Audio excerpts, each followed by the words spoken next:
Hi, I'm David Sloan. I am a theoretical cosmologist at Lancaster University in the beautiful northwest of England, and I'm also the Chief Scientific Officer of the Foundational Questions Institute, FQXI, that supports quite a lot of research into this area. Today I'm going to talk about measures and probability, particularly how they relate to questions about the multiverse. I should say that this is the first time I'm giving a talk directly out of Mathematica, so please bear with me if there are any technical issues, but I will try and make available, along with these slides, the Mathematica notebook that should allow you to look at the examples and the toys that I've built here. I've tried to make this notebook so that it's easily editable and contains a sufficient amount of notes and data that you can go through and edit things and find out your own results from it. I should say, before I get into my talk generally, that I am somewhat of a skeptic when it comes to multiverses in general. However, what I'm going to hopefully try to do during this talk is use some things from quite adjacent areas to give some input and some ideas about how we can address some of the challenges that multiverses face. So, what are the challenges I want to talk about? Well, multiverse models typically attempt to resolve some kinds of problems.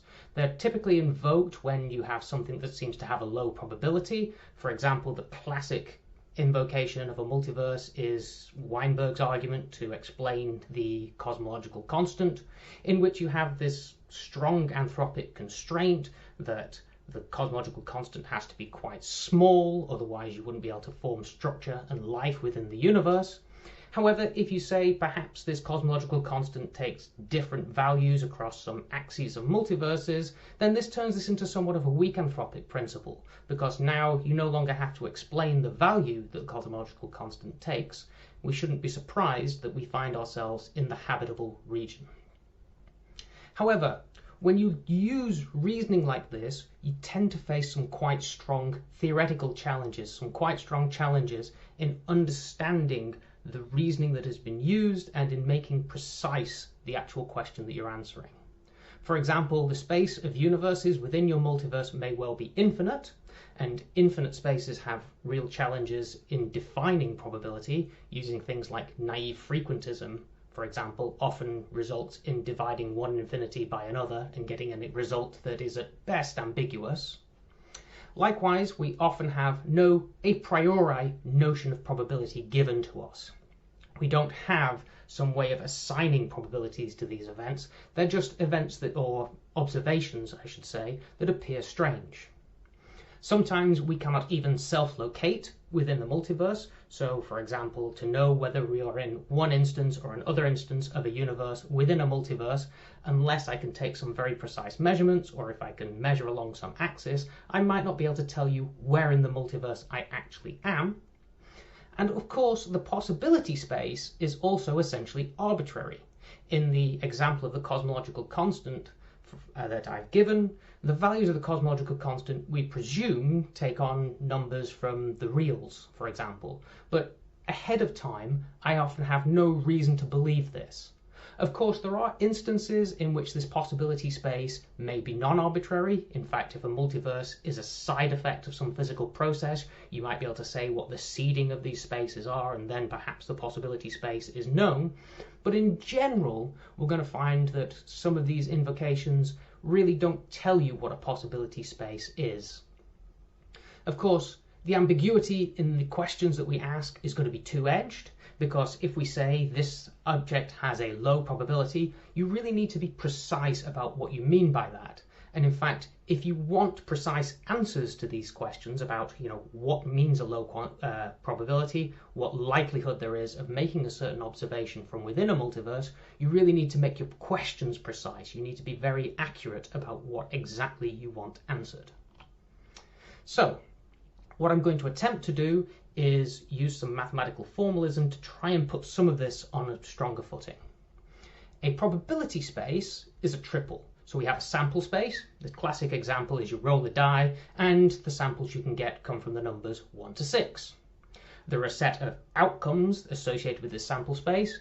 For example, the outcome of having of less than 3 on your die is sampling 1 or 2.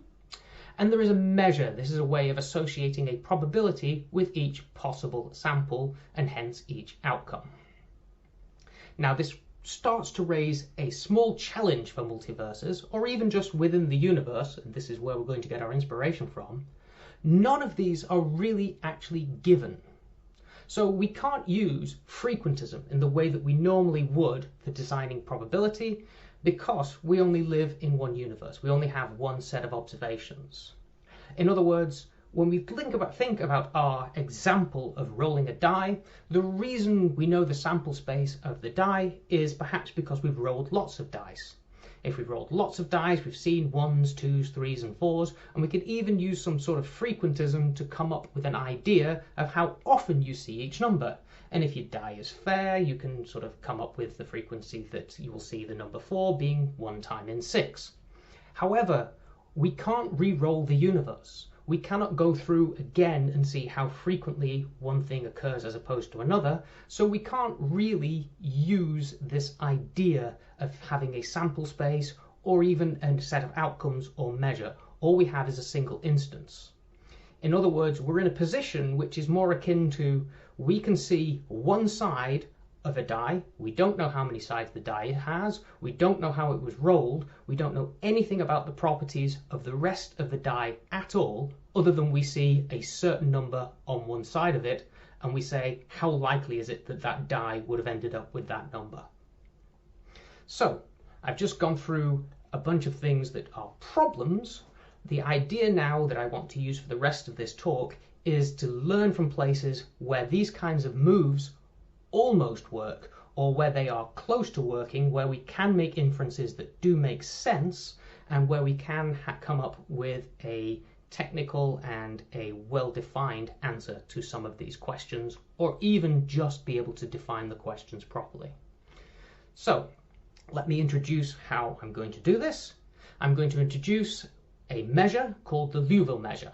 So if you have a Hamiltonian system, where the Hamiltonian depends on momentum and position, for example, what we'd like to have is an unambiguous measure, an unambiguous way of saying what is the probability that I make some observation from within this Hamiltonian structure.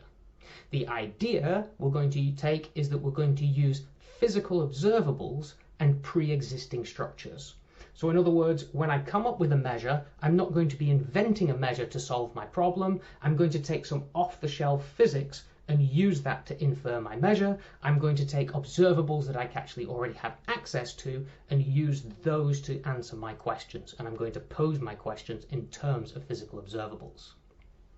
Since we have phase-space variables, position and momentum, etc., a Hamiltonian system will come equipped with a symplectic form, which is just momentum, wedge position. And there is a result due to Liouville, and that is that if we take this symplectic form to an arbitrary power, and such a big enough power to, for example, cover the whole of phase space, make a volume form on phase space out of this, this is going to be conserved under evolution. This, of course, is the basis of rather a lot of statistical mechanics, and this gives us an off-the-shelf choice of measure. It's not unique, it's certainly not one that you should be convinced has to be used, but it is a measure that allows you to start posing questions. And the idea that we have is that we take this measure on the whole of phase space, we pull this back to some solution determining data, so to the space of possible solutions to our Hamiltonian theory, and we define the probability of an event happening as being the integral of this measure over the space where this event happened, divided by the complete measure over all of phase space. Some advantages of this Liouville measure are that it's composed of physical observables at the current time, because it is time independent. So in other words, if I measure position and momentum for some event to happen now, this is going to be independent of the probability I get will be independent of the time at which I make these measurements. And as I say, this is made of off-the-shelf physics. It's made of accessible physical observables. So simple example so that everyone's familiar with the harmonic with the Liouville measure, I'm going to work through the harmonic oscillator very quickly. The Hamiltonian is just simply x squared plus p squared over 2, simple symplectic structure. We can write this down in polar coordinates to make our lives easier, and we find the Hamiltonian is just equal to the radial coordinate r squared divided by 2.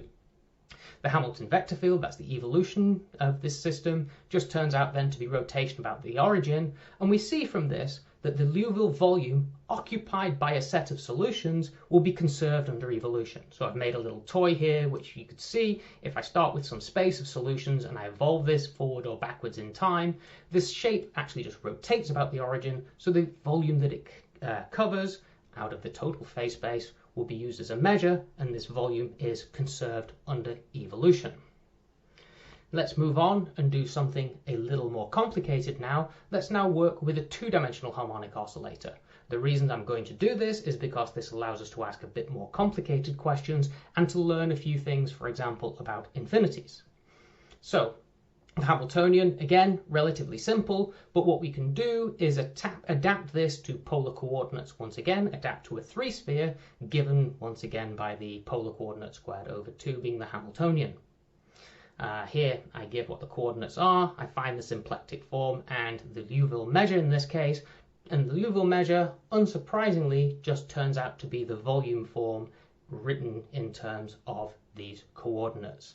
And here I have some just simple sample evolution. We see if we plot in the two positions or the two momenta or position of momenta, we're going to get circles and ellipses being our evolutions. And so once we have a system like this, we can start saying, how can we ask physical questions about the properties of this system? How can we ask about the observables of this system? What will we have access to? So Hamilton's equations, written down in the set of coordinates that I've come up with, are relatively simple. In fact, we find that the evolution is just rotation along one of these coordinates. That's not surprising. I have actually adapted these coordinates to the dynamics by choice. So I have chosen coordinates so that evolution is just along one of these radial angles. As we see, what we can do then is fix, for example, for any value of the energy. What we then see is that the orbits then are an S1 orbit, so they're just circles, ellipses, on a two-sphere base space. In fact, this turns out to be a Hopf vibration of the three-sphere. So, in other words, what we could say is each solution is a complete orbit, and the space of solutions here is described as being on a two-sphere. Here, I've again made a little toy where you can look at moving around the initial values of the other coordinates and how this affects, for example, the shape or the angles and so forth within the orbit itself. An important result, and again this is by design, both the radial direction being the energy of the system, which is unbounded, it's just a positive real number, and the base space, which is nicely compact, are orthogonal to the dynamics. So in other words, they do not change under the flow of Hamilton's equations. What this then means is that our measure will project naturally onto our space of solutions. How do we do this? Well, what we can do is then say, what can I ask as a physical question? What can I ask in terms of physical observables? Well, a physical question would be something like, what fraction of solutions have some value of the eccentricity, or have eccentricity less than some value? If I write down and I work out what the eccentricity of these elliptical orbits is in terms of the phase space observables, what I find is that the probability that we find some eccentricity in some range is the probability that the size of the angular momentum divided by the total energy of the system lies within some range. Also, I've worked this out on the slides for you, it's also in the notebook that I'll share. And then you can say, what is the distribution then of angular momentum per energy? And it turns out this is actually just the y coordinate on S2. And so we can say, what fraction of solutions will have a certain value of angular momentum per energy. In other words, what fractions we can translate this to, what fractions will have some value of the eccentricity of the orbits. And again, we can work that out in terms of the area of this space of solutions that is occupied by solutions that have these properties. And so what we can do is change what we want this fraction to be and see that the highlighted area here, which again is just the y coordinate in the axes that I've chosen here, will turn out to be the measure over this total space. And so we can take ratios of this to determine probability. Doing so, what I want to do is take this Liouville measure and pull it back onto the solution space. So in other words, I'm just going to take the measure as the volume form and then project it down onto this S2. Unsurprisingly, this does just become the area form on this 2-sphere. Again, we started with a volume form in R4, we've embedded our 2-sphere in R4, and therefore, unsurprisingly, this just turns out to be the area form in our 2-sphere. So, as we noted, the probability of the event is the ratio of the Liouville measure integrated over each of these spaces, which just turns out to be the area occupied by solutions for which the event happens, divided by the area of all solutions. And again, what we can then say is the probability that the angular momentum over the energy takes some value is just going to be then the area of that spherical cap, the area, in other words, of the 2-sphere with the y coordinate greater than some value, divided by the total area. And again, you can just calculate this out, and it turns out that the probability that you get some fraction is just 1 minus f over 2. If we then translate that back to our original question, which was written in terms of eccentricities, we then find that the probability that we have some eccentricity less than some given value can just be expressed purely in terms of that value. It turns out to be relatively simple, and then you can use this to plot the cumulative density function, the probability density function for the eccentricity on the space of solutions, which I've got here. From this, you can draw a physical conclusion, and that is, if we take the Liouville measure as our measure of probability, then almost circular orbits, for example, eccentricity bigger than 0.9, are going to be quite rare. That then can be used to inform your questions. You've asked a physical question, you've asked a mathematically well-defined question. Suppose I see a two-dimensional harmonic oscillator and it's moving in an almost perfect circle. What is the likelihood that this happened by chance? Well, you'd say, if we want to truly believe that the distribution of possible harmonic oscillators is well defined by the Liouville measure, then it seems incredibly unlikely that if we see a very, very circular looking orbit that this just happened by chance. We should perhaps be looking for some larger explanation. I don't know if at this point you would invoke a multiverse of harmonic oscillators and say, well, somewhere within that multiverse circular orbits are bound to happen, but nonetheless one can infer from this that this question is asking for an answer. Okay, so let's move on and apply this to something a little more complicated. Let's apply this to, for example, inflation within the universe. This was done by Gibbons, Hawking and Stewart back in the 1980s. The idea was to say, what is the likelihood that inflation would take place in a Friedmann, Lemaitre, Robertson, Walker universe? To do this, we look at a relatively simple model. We're going to look at a flat universe where the scalar field plays the role of the inverton. We have the equipment we want. We have a Hamiltonian, which can be expressed in terms of phase space variables. And we find something relatively simple. The conjugate momentum to the volume is monotonic in this case. In fact, it turns out to be proportional to the Hubble parameter. And so what we can then do is unambiguously project this measure back onto the space of solutions. We pull back to solutions to the Hamiltonian constraint. Recall that the Hamiltonian is a constraint within general relativity, so it is a constraint within cosmology. Therefore, solutions have to satisfy the Hamiltonian being 0.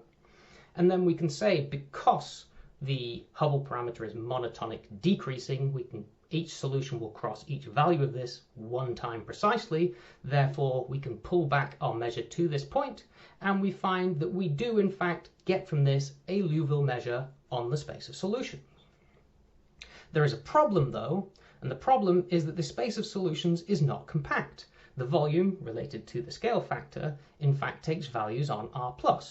Therefore our measures are infinite.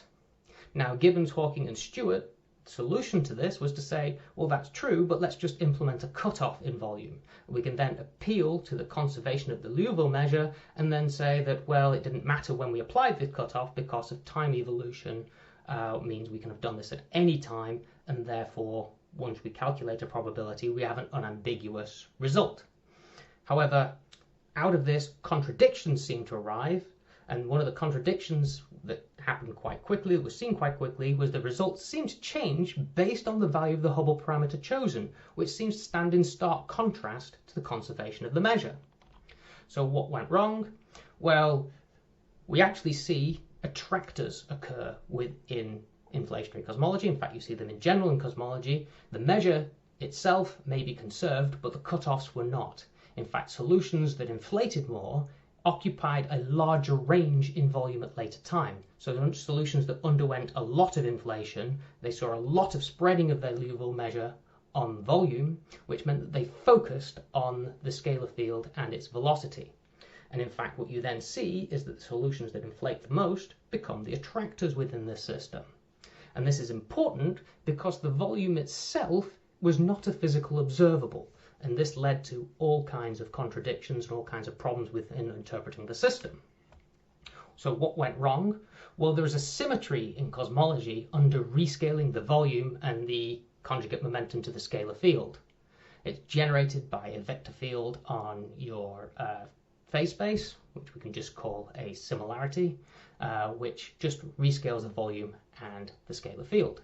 In fact, this is really related to the free choice of the value of the scale factor at any time.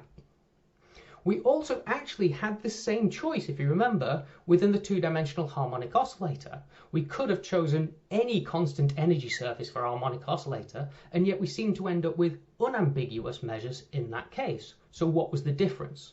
Well, the difference was that the dynamics of the harmonic oscillator preserved this choice, whereas the dynamics of the cosmological systems do not preserve this choice. So in other words, if I'd chosen a range of energies, for example, to focus my measure on in the harmonic oscillator case, I would have ended up again with an unambiguous result. Whereas cosmologically, this cutoff or this dynamical range is not preserved under the evolution of the system. So how can we deal with this?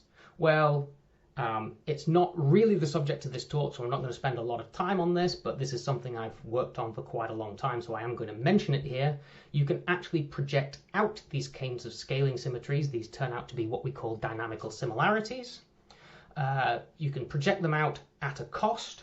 What happens is that your system then becomes to appear frictional. You have to use a thing called contact geometry, which is a generalization of Hamiltonian dynamics.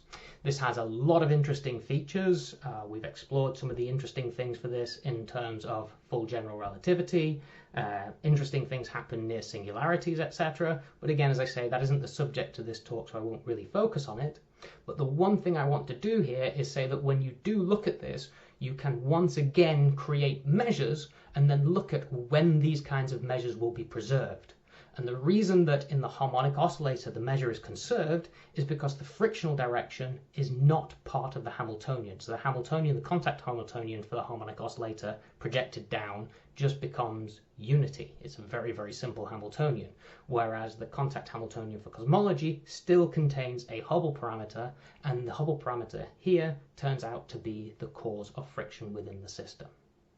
So these projections come with a cost. The cost is that your measures are no longer conserved, and you can interpret this in two ways. One way you can look at this is a bug. We don't have an ambiguous way of notion of probability anymore, but you could see this as non-conservation as being an arrow of time. In fact, Sean Gribb has written quite a bit about this. There's a paper we wrote together on this, in which you can interpret this as giving you a way in which your system is evolving.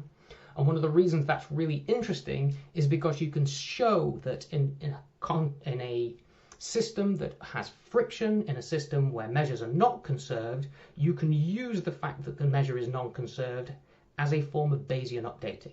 So in other words, if you give some initial data at some time, you measure, that you may project on at this initial time is given by some natural feature of a contact system. You can then evolve this over time and then say, what should I see later? Well, you might find a focusing of your probabilities, so you get a Bayesian updating on the likelihood of making observations in terms of your phase space variables at a later time. So, as I'm about out of time, let me wrap up with the lessons that this should provide for people working on multiverses. One of the key important things I think to take out of this is that we can in fact deal with infinities. One of the big worries about dealing with probabilities in multiverses is that you will always end up with something akin to infinity divided by infinity. You will end up with something that depends on the order of counting. You will end up with something where you have an ambiguous result precisely because you have perhaps an infinite number of universes within your multiverse. That, in fact, is something that we can deal with so long as the measures that you form are actually well projectable under symmetries. So in other words, if we have a system which is akin to that of the two-dimensional harmonic oscillator, we can actually project out the infinity unambiguously.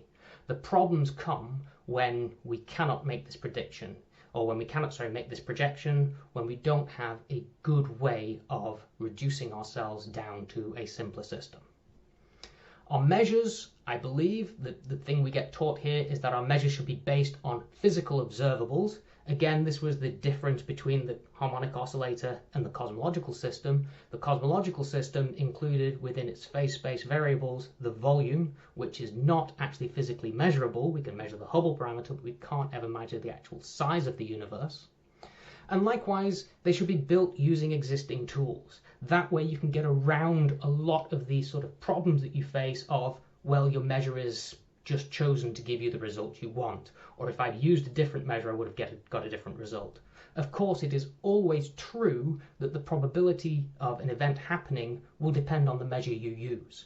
But if, before you do any investigation, you say, well, I'm going to use an off-the-shelf existing tool, I'm going to use a measure that exists before I even investigate this question, then you can sidestep a lot of the problems of the measure being ambiguous.